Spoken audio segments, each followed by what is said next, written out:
What are the best and worst matchups for fantasy football in the Week 6 back half games here on the 2021 NFL schedule? It's time to find out right here, right now, as Locked On Fantasy Football begins. You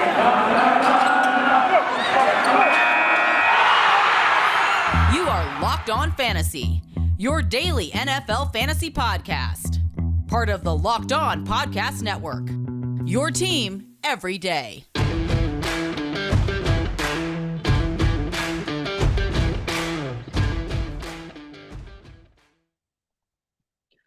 Greetings, everyone, and welcome to another edition of the Locked On Fantasy Football podcast. As usual, I'm your host, Vinnie Iyer. When I'm not doing this, I'm writing about NFL and fantasy football for sportingnews.com. Come check out the Start sitcom that I have up, The Decider, and look at all the matchups you need to look at, the rankings, the players you want to start and sit across the board here in Week 6. And we'll dive more into those here as we look at the back half matchups. That means all the way through Sunday night, Monday night football. We'll also cover that marquee Cowboys Patriots game in that 425 window. So 7 games to break down for you. We broke down the first 7 there, starting with Thursday night football.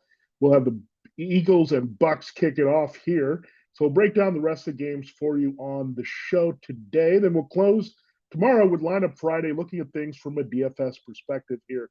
And use all the matchups, things we learned, and then look at the price points there on DraftKings and FanDuel, as well as we'll give you last-minute injury updates for the weekend's game, Sunday and Monday, who's playing, who's not, who's someone we got to track there for game time decisions.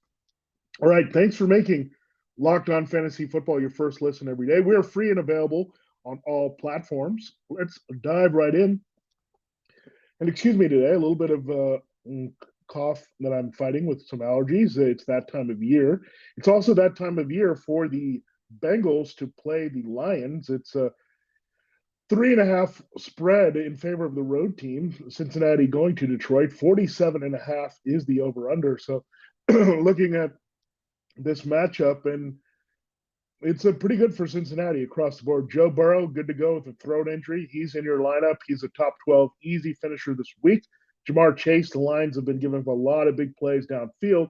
Now, interesting with Adam Thielen last week, Tyler Boyd was kind of working the slot pretty well, but he's been quiet of late. But the Lions a little bit better in the slot than we expect in coverage. They're really burnable on the outside. That's what we saw with Justin Jefferson going off. And we have Chase, pretty much Justin Jefferson part 2 here from the same program, the rookie du jour that we're looking at who can make big plays and is the number one guy for his quarterback. So when you look at Jamar Chase, he's having a bigger year potentially than his former LSU teammate Jefferson. So he's locked and loaded. I love that Burrow Chase stack in DFS. We'll talk about that a little bit more tomorrow. But yeah, Chase is a wide receiver 1 this week. I think T. Higgins does some damage. They have their second corner there, Amari Oruwariye, that is hurt for the Lions. So and when you look at that, I think T. Higgins does a little bit more on the outside, makes things happen. Boyd might calm down a little bit. I still think he's a wide receiver 3.5 pointed full if you need him, but Higgins bumps up to wide receiver 2, and I love Chase to really smash it in this matchup. Now, Joe Mixon, limited early in the week, but he got limited snaps, produced a little bit last week with a touchdown, but he might get more regular snaps this week. Samaje Perine is on the COVID-19 list, so great matchup. We know Alexander Madison is an understudy for the Vikings, crushed it last week against the Lions. So Joe Mixon, if he can get into full practice, will be nice. So he can shake off any residuals from that ankle injury. But if Perine's not playing and Mixon is locked and loaded, he's an RB1 this week. That's how good this matchup is. So really start the main Bengals that you already would and bump them all up with upgrades. Avoid the guys like CJ Uzama and people that you would not play. Now, the Bengals defense start at your own risk. They can get you some sacks, but we know they underwhelmed that Jacksonville matchup on the road a couple weeks ago on Thursday night. So keep that in mind. You could play them if you're desperate. You might get a decent performance, but I wouldn't expect a high upside play there from the Bengals D because they're pretty vulnerable as well in different areas. So from the Lions side of things, I think it's hopefully a TJ Hawkinson rebound game. You go DeAndre Swift. So it's pretty much down to those 2 guys here with Quintus Cephas on the shelf here at receiver. So not really extending to Khalif Raymond or anybody like that. Amon-Ra St. Brown, the guy we look at. I'm not sure if I would go all in on him, but deeper leagues, wide receiver 3, potential, especially in PPR. He's getting that kind of volume. But Hawkinson, we'll see. The knee injury is still bothering him. Definitely the attention has been there from defenses. The Bengals are pretty good against the tight ends. They have Jesse Bates in coverage. So something to worry about there for sure with Hawkinson. We need to get him going. We want the week 1 and week 2 Hawkinson, not week 3, 4, 5 Hawkinson here. So maybe some big plays are coming here for him. He's overdue. They got to feed him more. If Cephas is on the shelf, if Hawkinson's not involved, they're done. It can't just be a lot of throws to DeAndre Swift. But that said, we love Swift in this game. The game script needs a lot of short passes. The Bengals can give up a lot of that. So Swift is a pretty high-end running back 2 this week. Hawkinson a back-end tight end 1. I'm really not going anywhere else with this Lions offense in this particular matchup. All right, the next matchup we have is the Rams and Giants. The Rams are 10-point favorites here on the road, and we know the Giants have a lot of injuries here, so we'll go over those in a minute. The over-under is 48 here. So let's start with the Rams side of things. That's easy here. Matthew Stafford is a solid QB1 this week.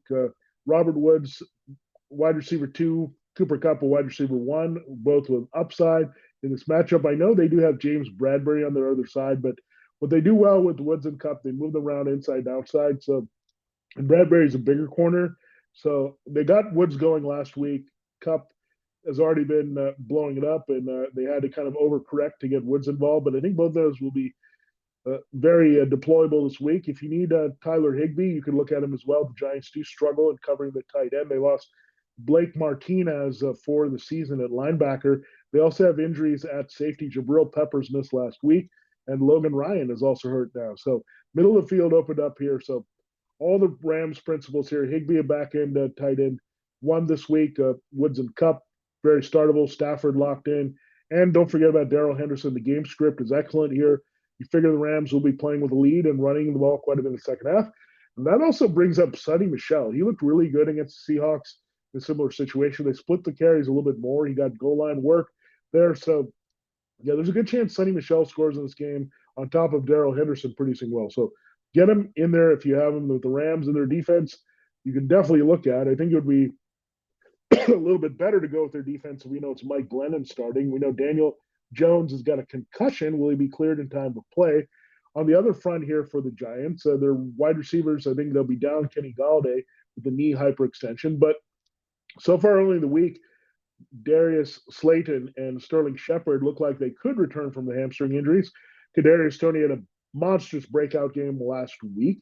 We actually want those guys to play. So maybe Jalen Ramsey can kind of cover one of those veterans and let Toney do his thing. But Rams are also smart. They're going to look at things and say Toney was the guy that was making the big plays. We need to cut him off here. So not a guarantee that Shepard or Slayton will play either, but Galladay, pretty sure he's out for this game. Evan Ingram, you're looking at him maybe to get a few balls here, but I think it really just depends if you have all 3 wide receivers out. If it's 2, then Ingram has a little bit more appeal. But if you have Shepard and Slayton playing along with Toney, I'm not going to go there, especially if it's Mike Glennon quarterback. So a lot of things we have to look at there. Oh, yeah, that's not all for the Giants injuries. And excuse me again, Saquon Barkley with his ankle, he's going to miss this game for sure. It's called a low ankle sprain, which means it's not going to put him on the shelf forever or linger. But for this game, immediate future, he's out. Devontae Booker, I guess you can play him if you're desperate at running back or if you have Barkley. He's volume-based. The matchup is not good. The game script also could be pretty negative. So a lot of things still to sort out the way we look at the Giants, but we're not feeling the vibe of any of the Giants with the way things could go down here, especially if Glennon is there, especially if Ramsey is out there lurking and could take away Toney. So Booker is the only guy that I feel maybe somewhat comfortable about playing this matchup just based on him getting the ball off. And again, another reason to really like the Rams defense this week here.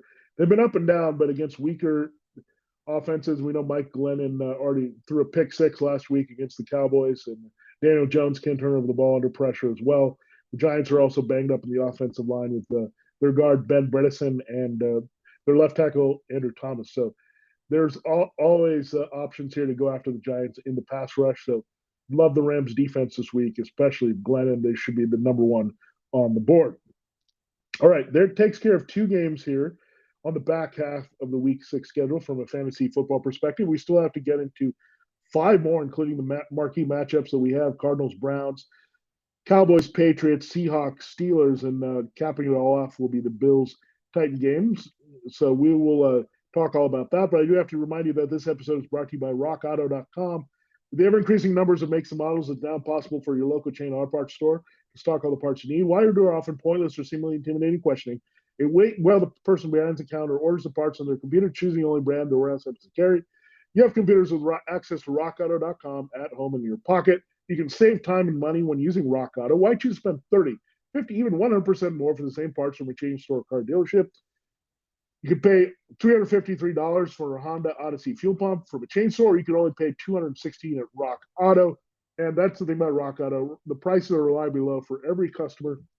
They have everything you can need: brake parts, tail lamps, motor oil, and even new carpet.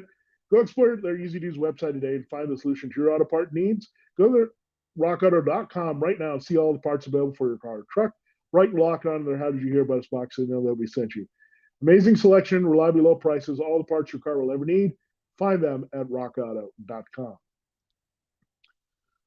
All right, we will continue here in a moment, but thanks once again for making Locked On Fantasy Football your first listen every day. We are free and available on all platforms here, and make sure to check out all the other great shows here on the Locked On NFL Network. All right, let's get into the 4:05 Eastern Time window. We have the Cardinals going to the Browns, -3. The Browns are favored here over the 5-0 Cardinals. Browns are 3-2. 49.5 is the over/under. So let's look at this matchup. But let's start with the Cardinals. Kyler Murray dealing with the right shoulder injury. That's a little concerning. Why?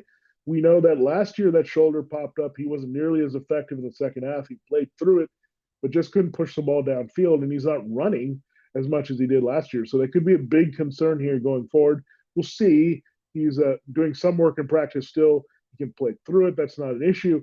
But how effective is he going to be to get the ball down the field? So we kind of have to wait and see, but you're not benching him at all. You're just maybe expecting that maybe you have to temper your expectations. I know the Browns just gave up a big game to Justin Herbert there, but that kind of came out of nowhere. Part of it was the Browns a little bit injured on the back end.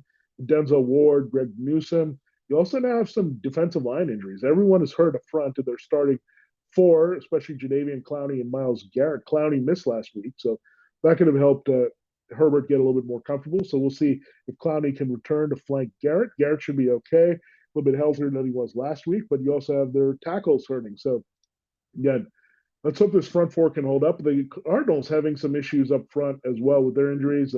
Justin Murray, the right tackle's out. You're looking at Rodney Hudson. He's a veteran stalwart center from the Raiders and Chiefs. He's battling a bit of an issue, and we know we've also had Kelvin Beachum hurt for the Cardinals all year. So a couple banged up units up front. I still like the Browns to rebound a little bit with their pass defense at home. But let's watch the weather here. If there's some wind picking up, it's not quite November on the shores of Lake Erie, but that could be a factor in throwing the ball downfield as well for Murray. So you got to temper expectations for Murray. He's more of a middle-of-the-road QB1 there this week, still playable for sure. His receiving core, DeAndre Hopkins, lock and load. And I think if you're going to play anyone else from that core, with Dan Arnold was traded, you have Max Williams out at tight end. So that means it's going to be more touches for Rondell Moore as a short to intermediate receiver. So I'm looking at Moore as a deep league wide receiver 3 or flex. DeAndre Hopkins locked in every week, as he always is, as a wide receiver 1, and a good rebound game for him last week. He didn't have the ribs injury to deal with, so it's going to be pretty high volume for him. So I like those 2 guys from the receiving core. Chase Edmonds, I like. James Conner, I do not like. I don't think it's going to be a game for him all that much. He's very touchdown dependent. Edmonds, they're going to use the pass game. Hopefully a little bit healthier from the shoulder injury he had last week there against the 49ers. So, yeah, so principles here that we look at: Murray and Hopkins, and Rondell Moore and Chase Edmonds as the supplemental players here. From the Cardinals offense, and I don't think I'm going to go with their defense. I know their defense put up some numbers, and the Browns' offensive line is banged up, but I think there's a chance Jedrick Wills returns this week, J.C. Treader, and Jack Conklin getting a little bit healthier up front. That's going to help Baker Mayfield. Running back. The running backs Nick Chubb and Kareem Hunt were a little bit banged up. I think where they were managed and rested. They had a big, busy day, that wild affair with the Chargers in Los Angeles. So I think the Browns were just being careful with them. So they'll be good to go. And the Cardinals are a pretty good run defense, but it's Chubb and Hunt there in your lineup every week. Chubb as a borderline RB1 and Hunt as a high upside RB2 here. And we've almost seen the Hunt crossover to RB1 pretty much as well. So you're not sitting those backs. They're the lifeblood of what the Browns do. Now, can you go anywhere else? I mean, you have David Njoku, he's battling a knee injury. You have Austin Hooper, you have tight end by committee. You have wide receiver essentially by committee with Rashard Higgins and Don Peoples-Jones and Odell Beckham Jr. not doing all that much for Baker Mayfield. But Mayfield, you could play in this game.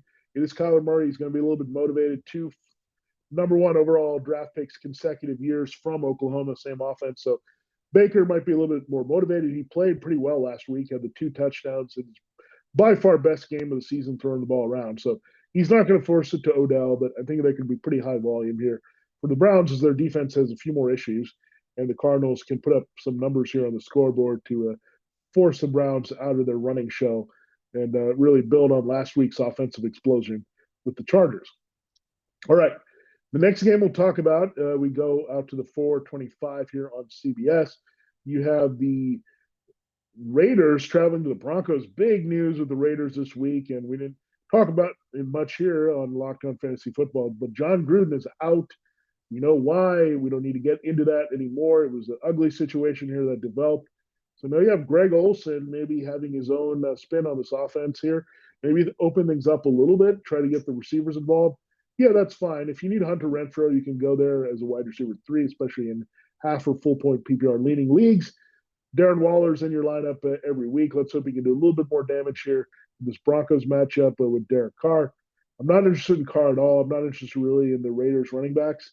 If I can avoid them, I don't like the usage here between Josh Jacobs and Kenny Drake, and Peyton Barber might be back this week. So, yeah, hot hand approach. There's no Gruden overseeing anything. So it could be kind of unpredictable what you get from the Raiders. So I'm going to stick with the guys that have produced the best here this season.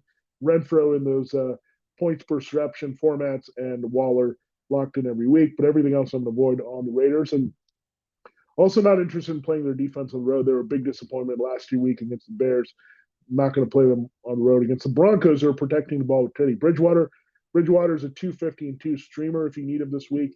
I think he'll get the job done. The Raiders defense, not as good on the back end. Their pass rush is kind of being limited. We know the Broncos have Garrett Bowles, the left tackle. So Bridgewater's going to be protected.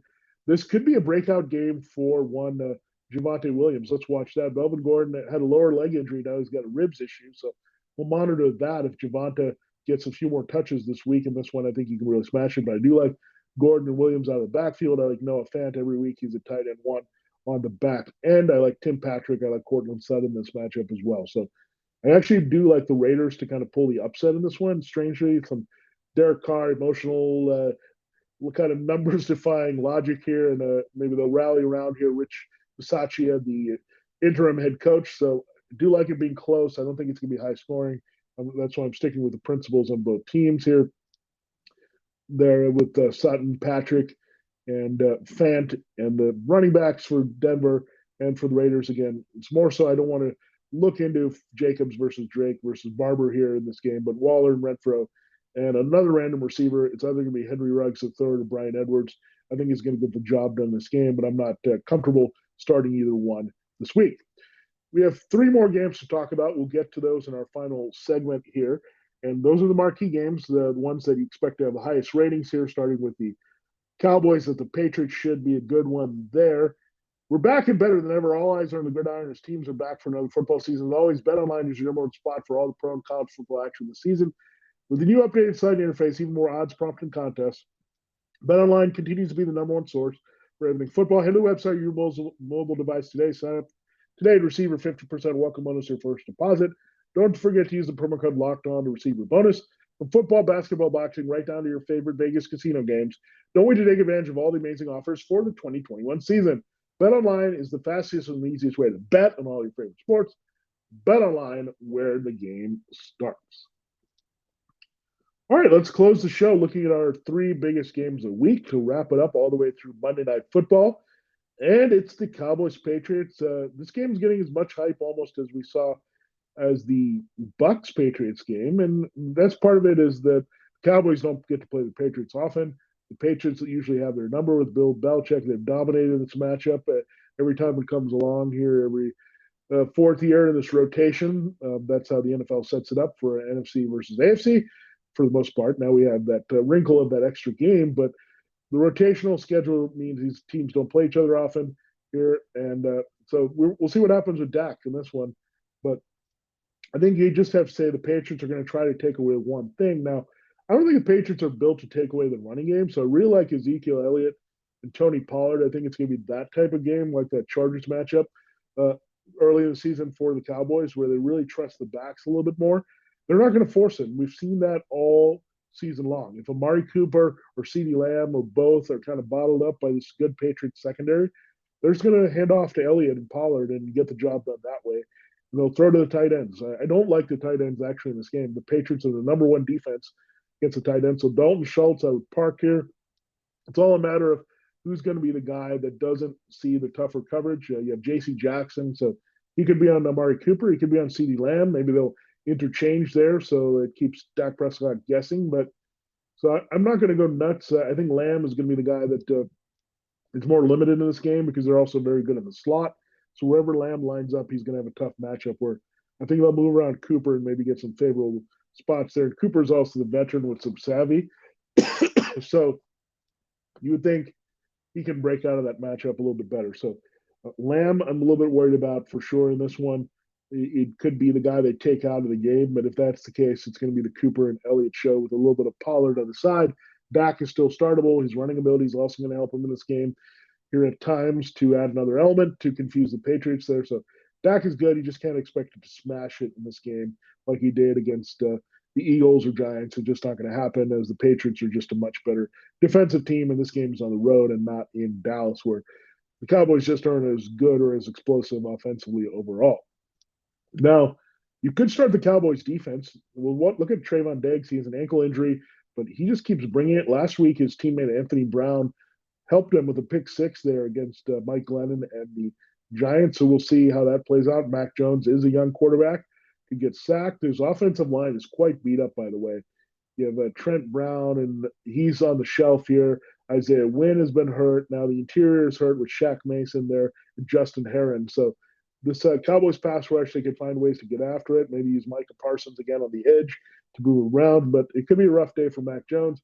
That said, the two guys I think that he's going to have most success with, Hunter Henry at tight end. The Cowboys still vulnerable. They have multiple safety injuries right now. So Hunter Henry and Mac Jones are starting to become a really good connection here.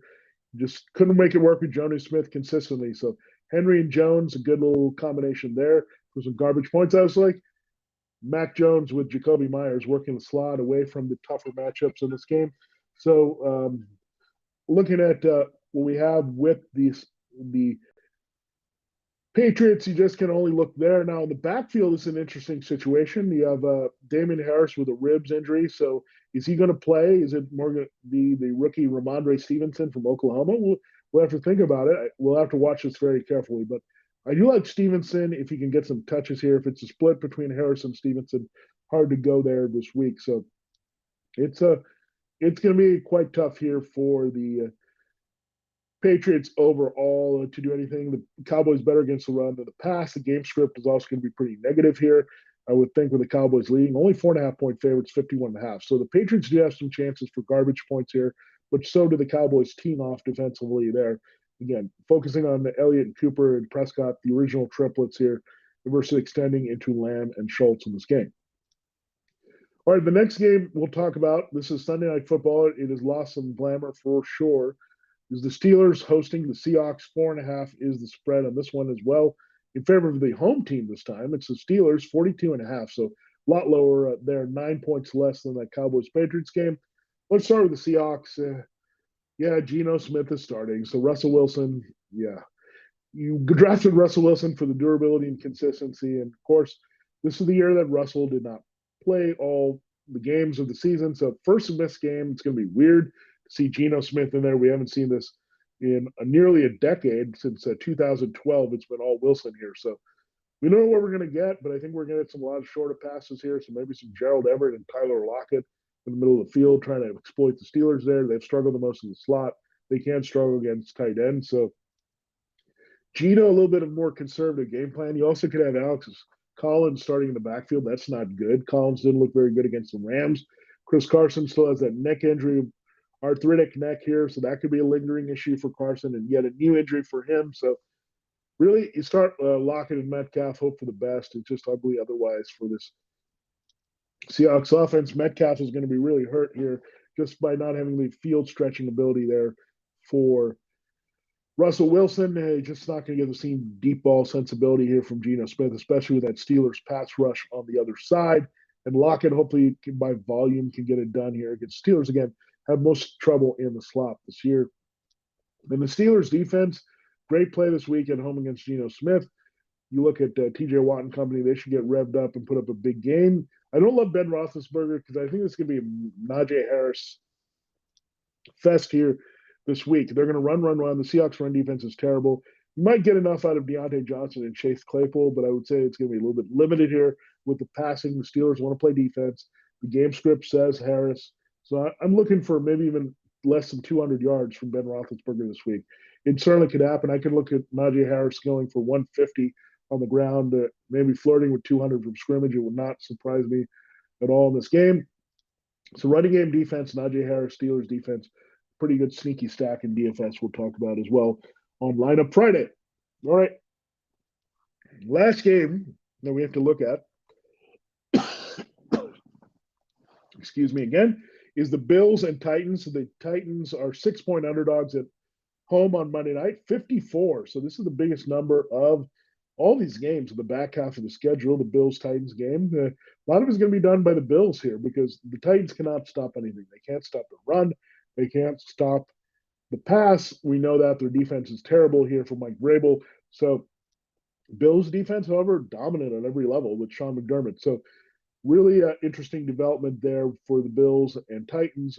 One team totally going in the right direction and basically the other one totally fading here. So let's start with the Bills. Get everyone in there. Josh Allen, QB1, elite, maybe the top matchup of the week for anyone.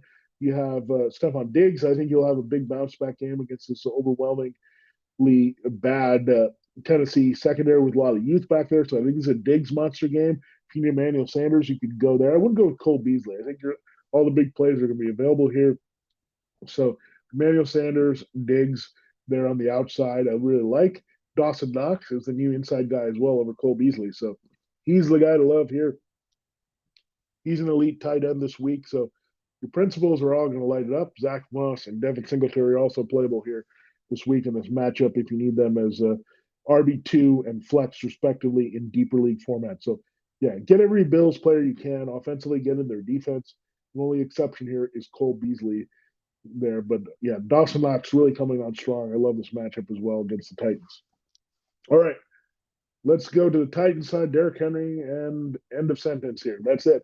Derrick Henry really struggled against the Bills last year. This Bills run defense is very good. They're deep, but he's touchdown dependent. He can always get one in this type of game. He's going to do it, but Ryan Tannehill, A.J. Brown, any of the receivers not going to this week, sending their defense. So pretty easy decision here. Titans